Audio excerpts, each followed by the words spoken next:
Hey students, hello and welcome back. Chapter number हमने start किया है यहाँ पे first, financial statement of company. Book हमारी सेकंड यहाँ पे स्टार्ट हो गई है, एनालिसिस ऑफ फाइनेंशियल स्टेटमेंट्स। और इस चैप्टर के हम कुछ क्वेश्चंस कंप्लीट कर चुके हैं। सो नेक्स्ट अभी स्टार्ट करते हैं।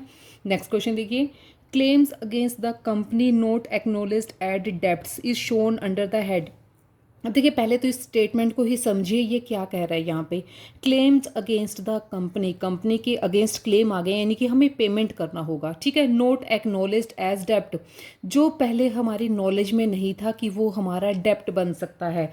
तो यहाँ पे हमें पेमेंट करना है, उस चीज़ का पेमेंट करना है जिसका हमें पहले से पता ही नहीं था, हमारी नॉलेज में ही नहीं था। तो इस तरह की जो लायबिलिटीज़ आएगी वो किस कैटेगरी में होती है भाई? ये कॉन्टीजेंट लायबिलिटी होती है कि जिसका हमें पहले नहीं पता होता, अचानक से हमारे सामने आ जाती है। तो इस तरह के जो क्लेम्स होंगे उनको हम कॉन्टीजेंट लायबिलिटी की कैटेगरी में रखेंगे। क्वेश्चन आंसर ऑप्शन को पढ़ने की भी ज़रूरत नहीं होती है, कुछ क्वेश्चन तो ऐसे हैं कि हमें ऐसे ही पता चल जाता है। तो यहाँ पे 4 ऑप्शन दिए हुए हैं, current liability, non current liability, commitment, और आंसर जो हमारा है वो है option D, contingent liability. Next question देखिए, unclaimed dividend appear in companies balance sheet under the sub head unclaimed dividend. Means unclaimed dividend क्या होता है कि डिविडेंड जो हमें इस साल पे तो करना है लेकिन उसके लिए अभी डिमांड नहीं आई, अभी क्लेम नहीं हुआ है उसके लिए। तो ये किस सब हेड में आएगा? शॉर्ट टर्म बोरोइंग्स, बोरोइंग्स तो नहीं है ये। ट्रेड पेबल, ट्रेड पेबल भी नहीं है, ये तो डिविडेंड है। अदर करंट लायबिलिटी और प्रोविज़न, प्रोविज़न का भी यहाँ पे कोई तुक नहीं बनता। अभी प्रोविज़न कहाँ से बन गया ये? तो ये क्या है? अदर करंट लायबिलिटी है, क्योंकि हमें ये करंट ईयर में ही पे करना है, बेशक से अभी शेयर होल्डर्स ने इसके लिए डिमांड नहीं की है। तो आंसर रहेगा ऑप्शन नंबर सी। नेक्स्ट देखिए, interest accrued and due on debentures. Interest accrued and due on debenture, यानी कि ड्यू है डिबेंचर्स पे, यानी कि करंट ईयर में ड्यू है। Appear in the companies balance sheet under the sub head, ये भी कहाँ आएगा? ये भी अदर करंट लाइबिलिटीज़ में आएगा। शॉर्ट टर्म बोरोइंग्स, बोरोइंग्स तो नहीं है। इन डिबेंचर हमने जो डिबेंचर है हमारे उस पर हमें इंटरेस्ट पे करना है। ट्रेड पेबल्स, ट्रेड पेबल्स भी नहीं है, प्रोविज़न भी नहीं है। तो इसका आंसर रहेगा other current liabilities. Interest accrued but not due on loans, भाई लोन है, इंटरेस्ट बनता है हमारा लेकिन अभी टाइम नहीं हुआ है उसका, हमें अभी नहीं पे करना है, थोड़े टाइम बाद पे करना है। Balance appear in the companies balance sheet under sub head, किस सब हेड में आता है? ये भी अदर करंट लाइबिलिटीज़ में आएगा। शॉर्ट टर्म बोरोइंग तो ये नहीं है क्योंकि इंटरेस्ट की पेमेंट है, तो शॉर्ट टर्म बोरोइंग्स कहाँ से हो गया? ना ही ये ट्रेड पेबल्स है और प्रोविज़न भी नहीं है। तो मोस्ट प्रोबेबली जो आंसर बचता है हमारा वो है ऑप्शन नंबर सी। अब देखिए बेटा, कुछ क्वेश्चंस कैसे होते हैं कि डायरेक्टली हमें शायद नहीं पता होता कि ये इसका आंसर होगा, लेकिन कुछ आइटम्स ऐसी भी होती हैं जिनका हमें श्योर होता है कि ये तो आंसर नहीं हो सकता। तो जो आंसर नहीं हो सकता उनको हम क्रॉस कर देंगे, जो बचेगा वही हमारा आंसर होगा। इस क्वेश्चन में ऐसे ही है। देखिए, जो इंटरेस्ट एक्रूड, बोरोइंग तो वो नहीं है, ना ही ये ट्रेड पेबल्स है, ना ही ये प्रोविज़न है, तो क्या है? अदर करंट लायबिलिटी है भाई। नेक्स्ट देखिए, 6% debentures appear in a companies balance sheet under the sub head. 6% के डिबेंचर कहाँ आएंगे? लॉन्ग टर्म बोरोइंग्स होती हैं, डिबेंचर जो होते हैं लॉन्ग टर्म के लिए होते हैं। तो लॉन्ग टर्म की बोरोइंग्स हो गई भाई, ये हमने उधार ले रखा है, बोरोइंग्स है। डिबेंचर क्या होता है? एक तरह से लोन का अप्रूवल होता है, एक सर्टिफिकेट होता है जो ये बताता है कि हमने किसी से लोन ले रखा है। सो इसमें क्या है? लॉन्ग टर्म प्रोविज़न, प्रोविज़न तो नहीं होता, ये लॉन्ग टर्म बोरोइंग्स होती हैं। तो आंसर है इसका option number B. Other current liability तो बिल्कुल भी नहीं है।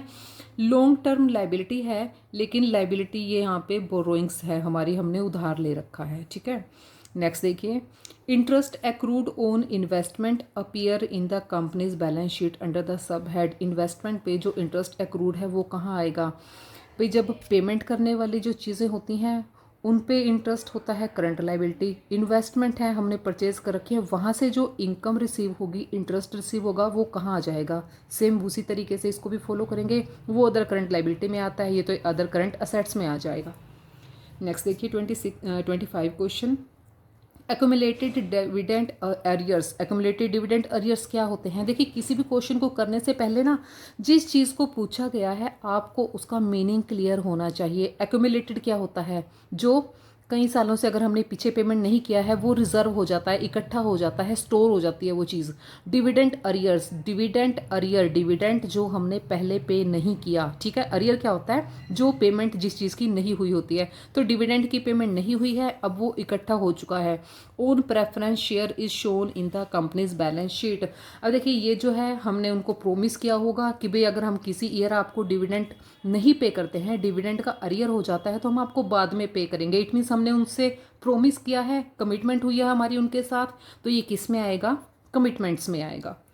नेक्स्ट देखिए 50,000 9% redeemable debenture with in 12 month. अब टाइम पीरियड बता दिया है कि विद इन 12 ईयर हमने इनको रिडीम करना है, तो बिना ऑप्शन देख के ही ये हमारे लिए करंट लाइबिलिटी बन गया है, ठीक है। जो डिबेंचर हमें विद इन 12 मंथ में पेमेंट करना है, रिडीम करना है, रीपेमेंट करना है। रिडीम करना मीन्स रीपेमेंट करना। सो इसका आंसर क्या है, बिना ऑप्शन देखे हुए बता सकते हैं, ये अदर करंट लाइबिलिटी में आएगा। बोरोइंग्स तो नहीं है, ये शॉर्ट टर्म प्रोविजन भी नहीं है, ट्रेड पेबल भी नहीं है, ये आएगा अदर करंट लाइबिलिटी में। नेक्स्ट क्वेश्चन देखिए, which one of the following is commitment. अब कमिटमेंट कौन सी है इनमें से, भाई जिसके लिए हमने प्रोमिस कर रखा होगा कि भाई अभी नहीं मिला तो बाद में मिल जाएगा, तो वो कमिटमेंट में आ जाएगा। तो इसमें क्या है, proposed dividend, interim dividend, unpaid और unclaim dividend, dividend arrear on cumulative preference. Cumulative preference share कौन से होते हैं, जिनका अगर हम डिविडेंड पे नहीं करते वो स्टोर होता रहता है, और जिस ईयर में हमें एक्स्ट्रा प्रॉफिट होंगे हम वहाँ पे करेंगे इसको। तो डिविडेंड के अरियर्स जो कम्युलेटिव प्रेफरेंस शेयर्स पे होते हैं वो होते हैं हमारे कमिटमेंट। नेक्स्ट देखिए, which of the following item is shown under the head of current asset. अब इनमें से करंट असेट में कौन सा आएगा, trade investment, under writing commission, inventory, live stock. अब देखिए दो तो ऑप्शन आंसर हो ही नहीं सकते, अंडर राइटिंग कमीशन और लाइव स्टॉक। ट्रेड इन्वेस्टमेंट भी नहीं हो सकता, ट्रेड इन्वेस्टमेंट भी करंट में नहीं आते हैं। तो करंट में क्या आता है, इन्वेंट्रीज आती हैं, ठीक है। तो इसका आंसर रहेगा option number C, inventories. Inventories में क्या होता है, सभी तरह के स्टॉक होते हैं, रॉ मटेरियल का स्टॉक और वर्क इन प्रोग्रेस जो होता है उसका स्टॉक और फिनिश्ड गुड्स का स्टॉक। तो इन सभी के स्टॉक को हम कहते हैं इन्वेंट्रीज। नेक्स्ट क्वेश्चन देखिए, question number 29। While preparing balance sheet of a company, underwriting commission is shown under the head of। underwriting commission होता क्या है, पहले तो आपको ये जानना है।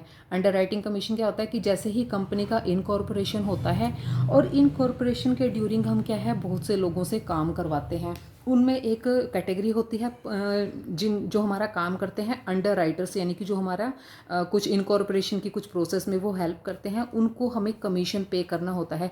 तो ये बिजनेस के इनकॉर्पोरेशन से पहले के एक्सपेंसेस होते हैं, और इस तरह के एक्सपेंसेस जो होते हैं वो होते हैं अनएमोर्टाइज्ड एक्सपेंडिचर। तो बिना सोचे समझे इस तरह के जो क्वेश्चंस होंगे उनका हमारा ऑप्शन रहेगा अनएमोर्टाइज्ड एक्सपेंडिचर। करंट असेट भी नहीं होते, ये करंट लाइबिलिटी भी नहीं होता, नॉन करंट असेट्स तो बिल्कुल भी नहीं है। तो आंसर क्या होगा इसका, अनएमोर्टाइज्ड एक्सपेंडिचर्स। नेक्स्ट क्वेश्चन देखिए, which of the following item is shown under the head of current liability. Current liabilities में कौन से आएंगे इनमें से, सिक्योरिटी प्रीमियम रिजर्व, ये तो रिजर्व है, लाइबिलिटी तो बिल्कुल भी नहीं है। डिबेंचर लाइबिलिटी है लेकिन करंट नहीं है, डिबेंचर होते हैं लॉन्ग रन के लिए। लाइव स्टॉक, लाइव स्टॉक भी लॉन्ग रन के लिए हमारी असेट होती है, लाइबिलिटी नहीं होती है। नन ऑफ अबव, तो इनमें से कोई भी जो है वो करंट लाइबिलिटी नहीं है। तो आंसर रहेगा ऑप्शन नंबर डी। नेक्स्ट देखिए, while preparing balance sheet of a company security premium is shown under. Security premium इनमें से किस हेड में आएगा, करंट लाइबिलिटी बिल्कुल भी नहीं, शेयर कैपिटल, शेयर कैपिटल भी नहीं है, long term borrowing, long term borrowing भी नहीं है, कोई भी नहीं है इसका आंसर। सिक्योरिटी प्रीमियम आता है रिजर्व्स एंड प्रीमियम्स में, और वो ऑप्शन हमें यहाँ पे गिवन नहीं है। तो आंसर क्या रहेगा, none of the above. 32 question देखिए, which of the following item is shown under the head non current asset. Non current asset कौन सी है इनमें से, अंडर राइटिंग कमीशन, ये हम पहले पढ़ चुके हैं कि ये असेट नहीं होती है। करंट इन्वेस्टमेंट, ये करंट है, तो नॉन करंट के बारे में बात कर रहे हैं तो ये भी नहीं है। इन्वेंट्री और patents, non current asset, non current asset कौन सी है, पेटेंट्स होंगे भाई, इन्वेंट्री तो करंट असेट में आता है, तो कौन सा आएगा इसमें, पेटेंट्स आएंगे। करंट इन्वेस्टमेंट तो करंट पीरियड से रिलेटेड हो गया, तो पेटेंट इसका आंसर है। 33 क्वेश्चन देखिए, under which heading the item bill discounted but note matured. Bill discount हो गए हैं लेकिन मैच्योर नहीं हुए हैं। अब देखिए पहले ये देखिए, ये +1 में हम पढ़ चुके हैं बिल डिस्काउंटेड के बारे में। जो वो चैप्टर है ना हमारा, कौन सा है वो, बिल्स पेबल वाला, बिल ऑफ एक्सचेंज, सॉरी मैं नाम भूल गई थी उसका, बिल ऑफ एक्सचेंज। उसमें हम क्या करते हैं कि बिल हम काट के किसी को दे देते हैं, और bill discount yet note matured, यानी कि मैच्योर डेट उसकी नहीं आई है। सपोज 2 महीने के लिए, 3 महीने के लिए हमने बिल काट के उसको दिया है, लेकिन उस टाइम से पहले ही वो डिस्काउंट करवा लेते हैं, तो वो क्या है, ड्यू डेट से पहले ही उसकी पेमेंट करनी पड़ गई, तो वो क्या बन गया हमारे लिए, कॉन्टीजेंट लायबिलिटी की। अभी तक उसकी मैच्योरिटी डेट नहीं आई थी लेकिन पहले ही हमें उसका पेमेंट करना पड़ गया है, तो ये बैलेंस शीट में कहाँ आएगा, कॉन्टीजेंट लायबिलिटीज़ में आएगा भाई, ड्यू डेट से पहले ही पेमेंट करनी पड़ गई है तो। ठीक है, नेक्स्ट देखिए, which one of the following item is shown under the heading current liability. Current liability कौन सी है इनमें से, इन्वेस्टमेंट, ये तो नहीं है, असेट होती है इन्वेस्टमेंट तो। रिजर्व फंड, ये रिजर्व ये फंड होते हैं, ये भी नहीं है। अनक्लेम्ड डिविडेंड और लाइव स्टॉक होता है असेट, तो यहाँ पे पूछा है लायबिलिटी, तो कौन सा है, अनक्लेम्ड डिविडेंड जो है वो हमारी करंट लायबिलिटी के कैटेगरी में आएगा। नेक्स्ट देखिए, while preparing the balance sheet of company which item is shown under the head of long term borrowing. Long term borrowings कौन सी है इसमें से, डिबेंचर ही है, फर्स्ट ही हमारा आंसर है। सिक्योरिटी प्रीमियम रिजर्व, ये रिजर्व होते हैं। ट्रेड पेबल्स, ये करंट लाइबिलिटीज़ होती हैं, बोरोइंग्स नहीं होती हैं। नन ऑफ अबव, तो आंसर इसका है ए, 6% के डिबेंचर जो हैं लॉन्ग टर्म की बोरोइंग्स हैं हमारे लिए। नेक्स्ट क्वेश्चन देखिए, share capital of A company consist of 5000 shares of 10 each. 5000 shares हैं, 10 रुपीज़ का ईच है। 8 कार्डअप कितनी है, 10 के 10 अभी नहीं मंगवाए, 8 रुपीज़ मंगवाए हैं। All share holder have duly paid the called up amount, सभी ने पे कर दिया है। Share capital will be shown as, share capital हम कैसे शो करेंगे इसको, subscribed and fully paid, subscribed but not fully paid, any of above, none of above. अब ये दो तो आंसर है नहीं इसके, तो ये क्या है, subscribed and fully paid. Fully paid नहीं है क्योंकि 10 रुपये में से 8 की पेमेंट हुई है, तो आंसर क्या है, सब्सक्राइब्ड है। सब्सक्राइब तो फुल के लिए हो गया है लेकिन पेमेंट फुल की नहीं हुई है, तो आंसर है option number B. Next question देखिए, a company has issued 2 lakh equity shares of 10 each. 2 lakh equity share issue करे हैं, 10 रुपीज़ का ईच है। It has called the entire nominal value of share, यानी कि 10 रुपये का शेयर है और सारे के सारे हम मंगवा चुके हैं। It has received the entire amount, और सब कुछ रिसीव भी हो गया है। एक्सपेक्ट किसको छोड़ के, फाइनल कॉल ऑफ 3 पर शेयर ऑन 5000 शेयर। 5000 शेयर्स पे फाइनल कॉल जो 3 रुपीज़ की थी वो रिसीव नहीं हुई है, तो इसको हम कैसे शो करेंगे, सब्सक्राइब्ड कैपिटल के हेड में। Subscribed and fully paid 2 lakh equity shares of 10 each, less call in arrear, और देखते हैं भी क्या ऑप्शन है। Subscribed but not fully paid 2 lakh equity share 10 each, less call in arrear. Subscribed and fully paid 1,95,000 equity share of 10 each, subscribed but not fully paid, जी हाँ ये रहेगा इसका ऑप्शन।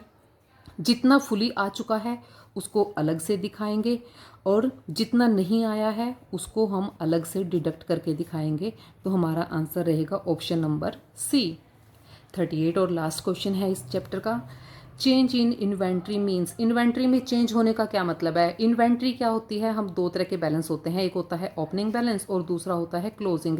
और चेंज कब होगा, जब ओपनिंग में या तो हम कुछ परचेज करेंगे या फिर कुछ इसमें से सेल करेंगे, यानी कि इसमें से इसको डिडक्ट कर देंगे, ओपनिंग में से क्लोजिंग को माइनस करेंगे, तो ड्यूरिंग द ईयर कितना चेंज आया है वो हमें पता चल जाएगा। तो ऑप्शन क्या रहेगा, यहाँ पे ऑप्शन देखते हैं, opening inventory less closing, first में ही हमें हमारा आंसर मिल गया है, बाकी ऑप्शन भी पढ़ लेते हैं। क्लोजिंग इन्वेंट्री लेस ओपनिंग, बिल्कुल भी नहीं, ये तो बिल्कुल ही गलत है। Difference between opening inventory and closing inventory, if opening inventory is higher, अभी हायर हो या लोअर हो, हम ओपनिंग में से क्लोजिंग को ही माइनस करके चेंज इन इन्वेंट्री को फाइंड आउट करते हैं, तो इसका आंसर है option number A. So students, यहाँ पे चैप्टर भी कंप्लीट हो गया है, और आगे के चैप्टर्स के लिए वीडियोस को देखते रहिए, लाइक करते रहिए, और अगर आपने चैनल को अभी तक भी सब्सक्राइब नहीं किया है तो बहुत बुरी बात है, जल्दी से करो। Thank you so much.